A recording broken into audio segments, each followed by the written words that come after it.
कहानी शुरू होती है एक लड़के हिबिकी से जो अपनी जान बचाने के लिए एक जगह में भाग रहा होता है। उसके पीछे एक हॉर्न्ड रैबिट पड़ा होता है। उसे बिल्कुल समझ नहीं आता कि वो यहाँ कैसे पहुंच गया या ये उसके पीछे क्या चीज लगी हुई है। सब कुछ उसे एकदम अचानक और अजीब लगता है। वो खुद से सोचता है कि ये कैसा क्रीचर है। तभी अचानक उसे एक हल्की सी फीमेल वॉइस सुनाई देती है जो उस क्रीचर को पहचान कर बताती है कि ये लेवल 1 हॉर्न्ड रैबिट है।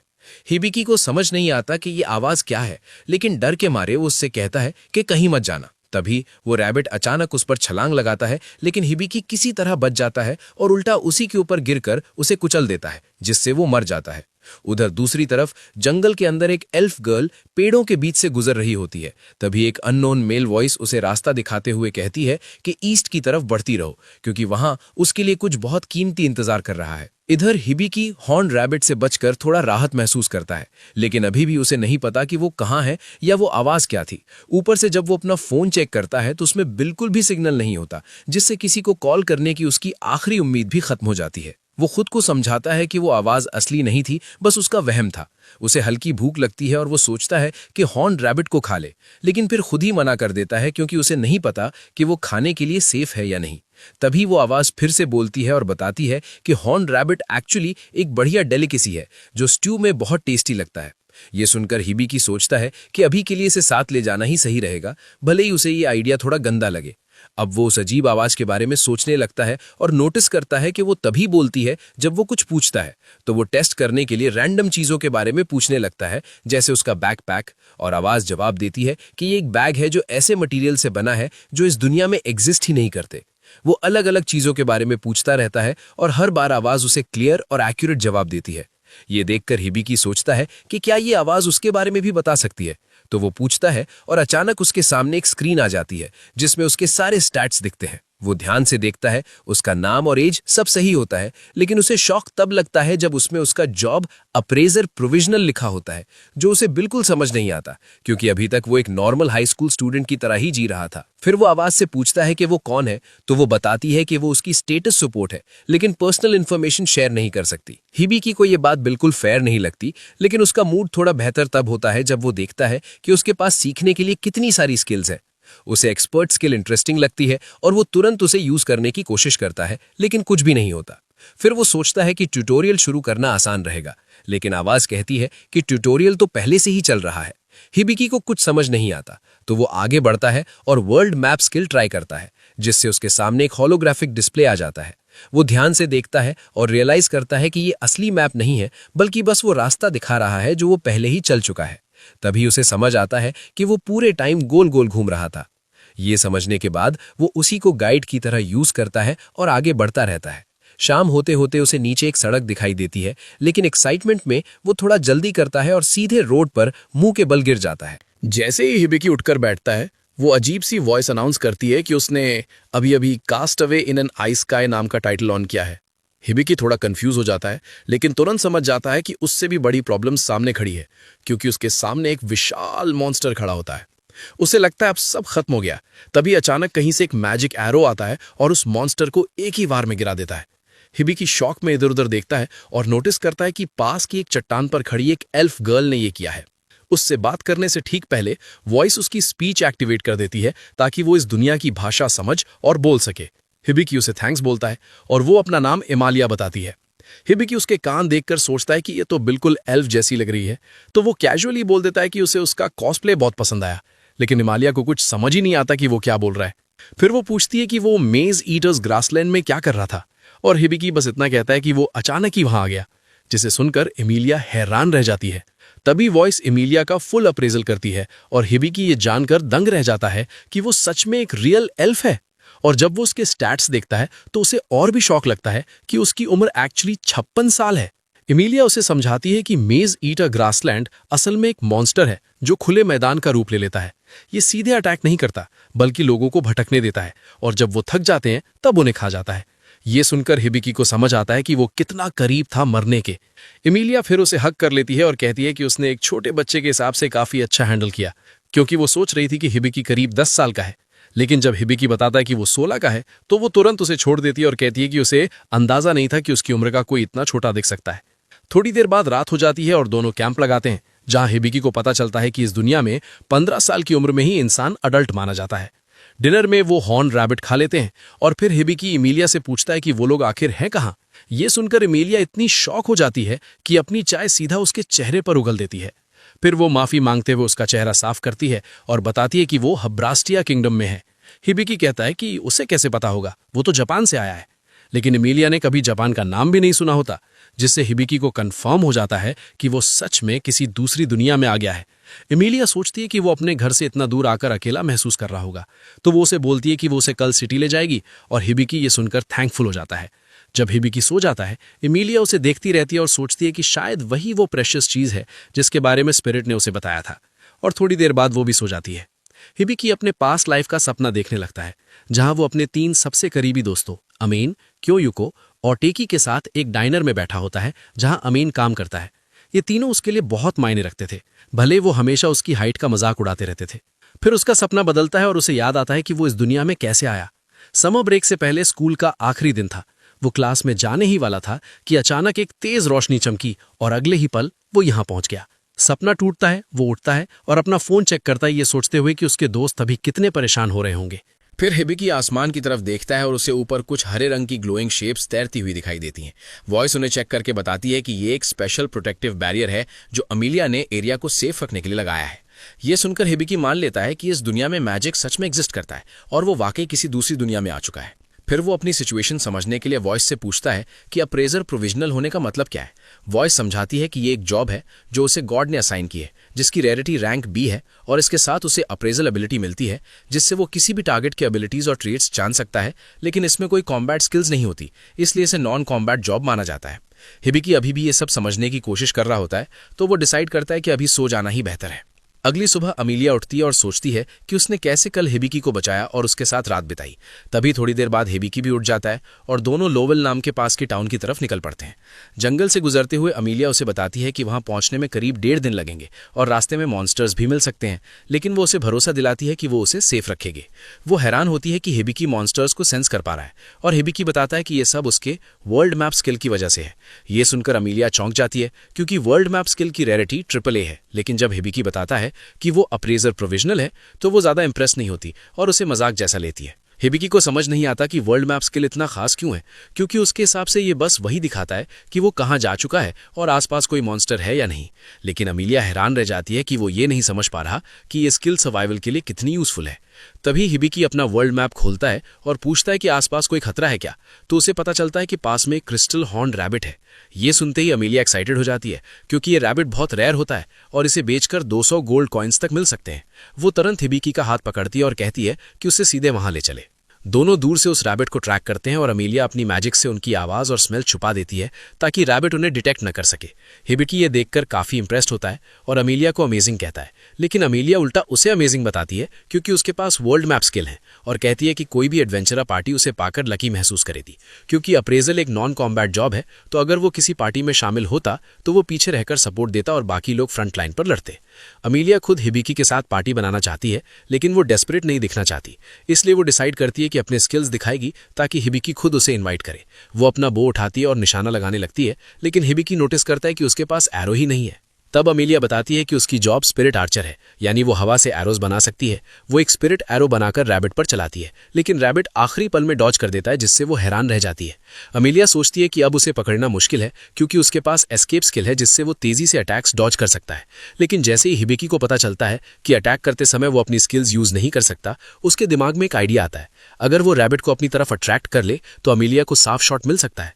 अमीलिया को यह प्लान थोड़ा रिस्की लगता है, लेकिन हिबिकी उसे भरोसा दिलाता है और कहता है कि उसने अप्रेजल में देखा है कि ये रैबिट ज्यादा स्मार्ट नहीं है। जब वो रैबिट खुले में आता है, तभी अचानक उसके सामने जमीन से एक पत्थर की दीवार खड़ी हो जाती है, जिससे वो घबरा जाता है।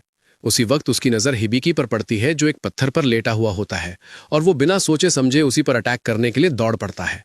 जैसे ही वो छलांग लगाता है, एमिलिया परफेक्ट टाइमिंग के साथ अपना निशाना सेट करती है और एक ही शॉट में उसे खत्म कर देती है। एमिलिया खुद हैरान रह जाती है कि ये प्लान सच में काम कर गया, क्योंकि उन्होंने चारों तरफ स्टोन वॉल्स बनाकर उसके सारे रास्ते बंद कर दिए थे और उसे सीधा हिबिकी की तरफ जाता है। लेकिन इसका यह भी मतलब था कि रैबिट ने हिबिकी को बिल्कुल हार्मलेस समझ लिया था। तभी वो इस हिबिकी को बताती है कि उसके स्किल्स लेवल अप हो गए हैं, जो सुनकर वो कंफ्यूज हो जाता है, क्योंकि फाइनल हिट तो एमिलिया ने किया था। इमिलिया उसे समझाती है कि उसने पूरे टाइम अप्रेजल स्किल का यूज किया, स्ट्रैटेजी बनाई और खुद को बेट के रूप में इस्तेमाल किया, इसलिए उसका भी बराबर कंट्रीब्यूशन था और उसे लेवल अप मिलना ही था। इसी बीच स्वर्ग में वो गॉड जिसने हिबिकी को इस दुनिया में भेजा था उसकी प्रोग्रेस देखकर खुश होता है, लेकिन खुद को याद दिलाता है कि ये अभी सिर्फ ट्यूटोरियल है, असली सफर तो अभी बहुत लंबा बाकी है। फिर सीन शिफ्ट होता है एडवेंचरर गिल्ड में, जहां आईविल नाम की एक लड़की अभी अभी एडवेंचरर के रूप में रजिस्टर करती है। रिसेप्शनिस्ट उसे जॉब बोर्ड की तरफ जाने को कहती है, लेकिन आईविल बोलती है कि उसने अपनी पहली क्वेस्ट पहले ही चुन ली है, वो किसी बहुत खास चीज की तलाश में जा रही है। इस बीच हिबिकी और इमेलिया रॉयल टाउन पहुंचते हैं और वहां पहुंचते ही इमेलिया तुरंत हिबिकी के ऊपर एक क्लोक डाल देती है, क्योंकि उसके कपड़े इतने अलग दिख रहे होते हैं कि लोग बेवजह घूरने लगते हैं और वो अनवांटेड अटेंशन बिल्कुल नहीं चाहती। वो सोचती है कि क्रिस्टल रैबिट का हॉर्न बेचने के बाद पैसे मिल जाएंगे तो हिबिकी के लिए प्रॉपर कपड़े खरीद लेगी। इमेलिया अंदाजा लगाती है कि उन्हें करीब 200 गोल्ड कॉइन्स मिल सकते हैं, जो आर्मर और नए वेपन्स लेने के लिए भी काफी होंगे। हिबिकी को पता ही नहीं होता कि गोल्ड कॉइन की वैल्यू क्या है, तो वो अपना स्टेटस चेक करता है और उसमें दिखता है कि ये गोल्ड कॉइन लगभग 10,000 येन के बराबर है। ये सुनकर वो सच में चौंक जाता है, क्योंकि ये बहुत बड़ी रकम है। इमेलिया उसे चिंतित होकर देखती है और कहती है कि सिटी में रहते हुए उसे इतना क्लूलेस बिहेव करना बंद करना होगा, क्योंकि यहाँ ऐसे लोग हैं जो उसके जैसे लोगों का फायदा उठाने में एक सेकंड नहीं लगाएंगे। लेकिन उसकी ये बात सुनकर हिबिकी को और भी यकीन हो जाता है कि इमेलिया के शायद कोई दोस्त नहीं है। इसके बाद इमेलिया उसे एडवेंचरर गिल्ड ले जाती है और अंदर मौजूद एडवेंचरर्स उन्हें देखते ही मजाक में मान लेते हैं कि इमेलिया ने बेबी सिटिंग जॉब पकड़ ली है। इमेलिया तुरंत बोलती है कि दिखने में चाहे ऐसा लगे, लेकिन हिबिकी असल में अडल्ट है और रजिस्टर्ड भी है। उस ग्रुप का लीडर सबको कहता है कि नए आदमी को तंग करना बंद करो,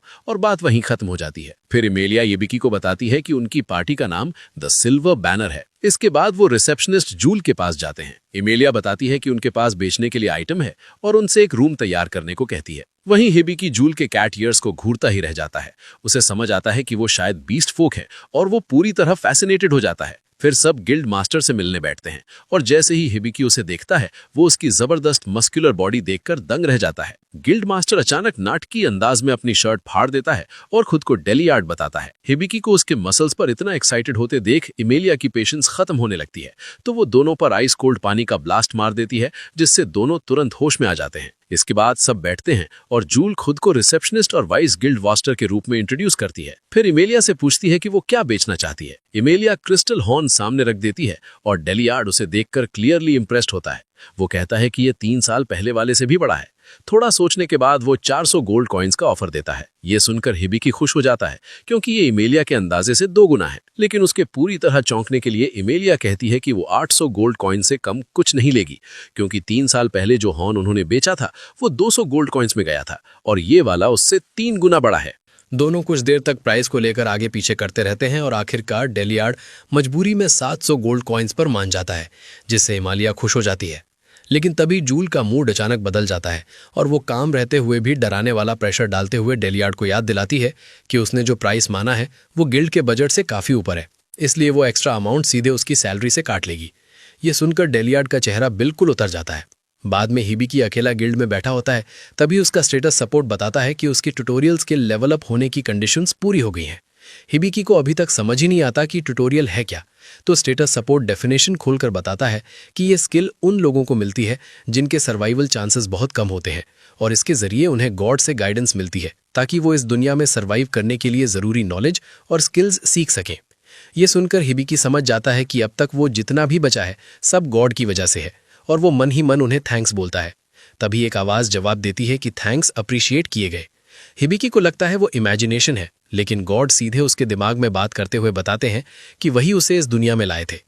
हिबिकी हैरान हो जाता है कि वो उनसे ऐसे डायरेक्टली कम्युनिकेट कर सकता है और गॉड बताते हैं कि ये हमेशा नहीं हो सकता, बस कभी कभी ही होता है। वो कहते हैं कि अब आगे सब कुछ हिबिकी के हाथ में है, वो कैसे जीता है और कैसे सर्वाइव करता है, और इतना कहकर गुड बाय बोल देते हैं। हिबिकी जल्दी जल्दी ढेर सारे सवाल पूछने की कोशिश करता है, लेकिन तब तक कनेक्शन खत्म हो चुका होता है। स्टेटस सपोर्ट फिर बताता है कि लेवल बढ़ने के बाद गाइड द्वारा दी जाने वाली सपोर्ट अब खत्म होने वाली है।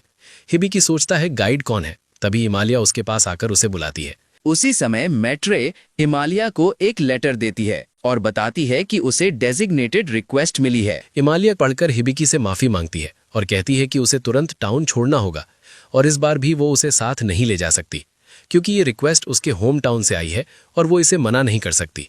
ये सुनते ही हिबिकी समझ जाता है कि गाइड असल में इमालिया ही थी। इसी दौरान हाइवल एक डंजन के अंदर गहराई में उसी चीज को ढूंढ रही होती है जिसे वो लंबे समय से तलाश रही है, लेकिन अब तक कोई सफलता नहीं मिली। अचानक उसे अंदाजा होता है कि वो कहाँ हो सकती है और वो तुरंत उस दिशा में बढ़ जाती है। दूसरी तरफ इमालिया चुपचाप सोच रही होती है कि हिबिकी अकेले ठीक रहेगा या नहीं, और हिबिकी उसे कहता है कि चिंता मत करो क्योंकि वो एडवेंचरर बनने का प्लान कर रहा है। उसे पता चला है कि नॉन कॉम्बिटेंट्स के लिए भी क्वेस्ट्स होती हैं और वो इस आइडिया से जेन्युइनली एक्साइटेड है। हिबिकी ये भी मानता है कि इमालिया ने उसके लिए अब तक बहुत कुछ किया है और वो उस पर और बर्डन नहीं बनना चाहता। आखिर अलग होने का समय आता है तो इमालिया उसे बताती है कि वो उसी इन में रह सकता है जहां वो ठहरी हुई थी। फिर मैप उसके हाथ में देकर निकलने लगती है। जाने से पहले हिबिकी कहता है कि वो क्लोक वापस करना चाहता है, लेकिन इमालिया कहती है कि इसकी चिंता मत करो, इसे पार्टिंग गिफ्ट समझ लो।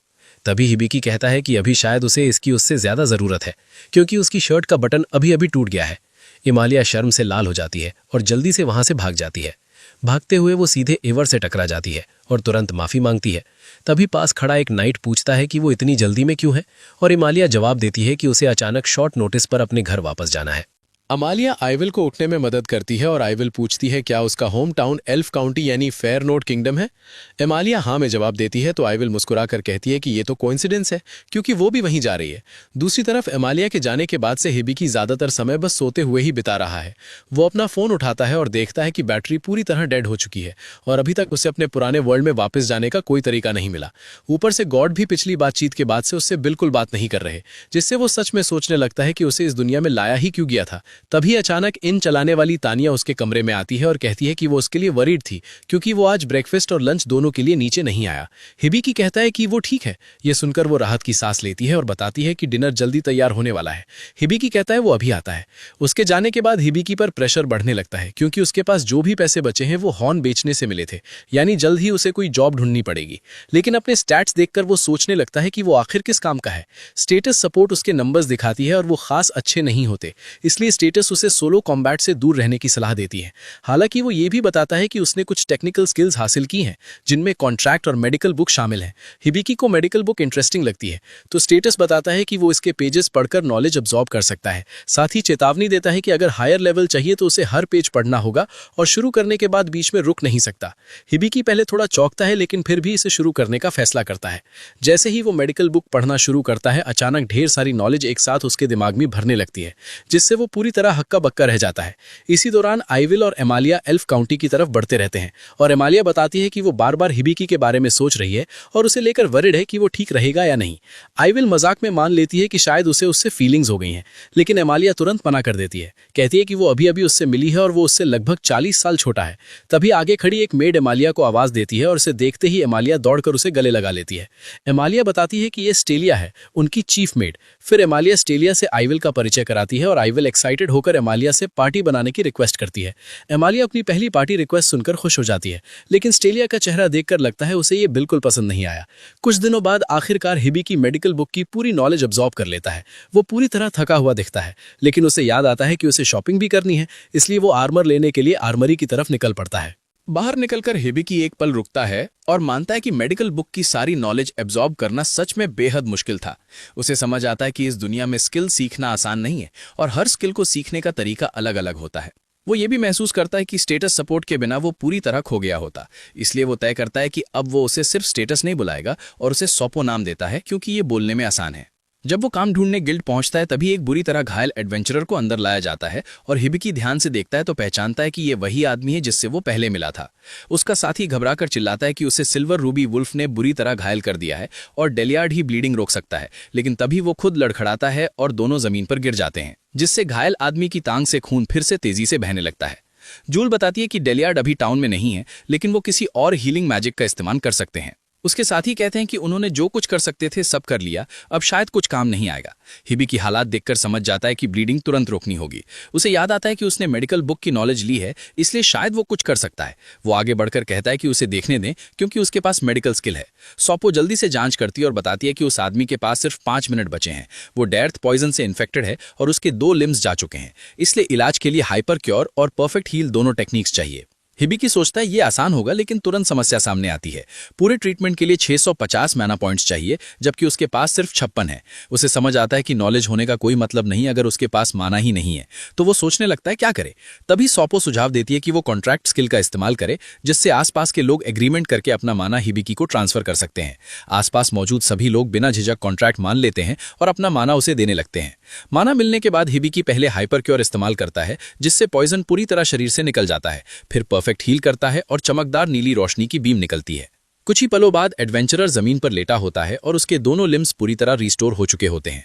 हिबिकी राहत की सांस लेता है कि वो सफल हो गया, लेकिन तुरंत बात खुद गिर पड़ता है। बेहोशी में उसे अपनी पुरानी दोस्त अमाने दिखाई देती है, जो उसे कह रही होती है कि बिना सोचे समझे दूसरों के लिए अपनी जान जोखिम में डालना बेवकूफ़ी है, खासकर तब जब कोई साफ गोल या रिवॉर्ड भी नहीं है। वो उसे समझाती है कि हर बार कोई उसे बचाने के लिए आसपास होगा इसकी कोई गारंटी नहीं है, इसलिए उसे अब ज्यादा सावधान रहना होगा।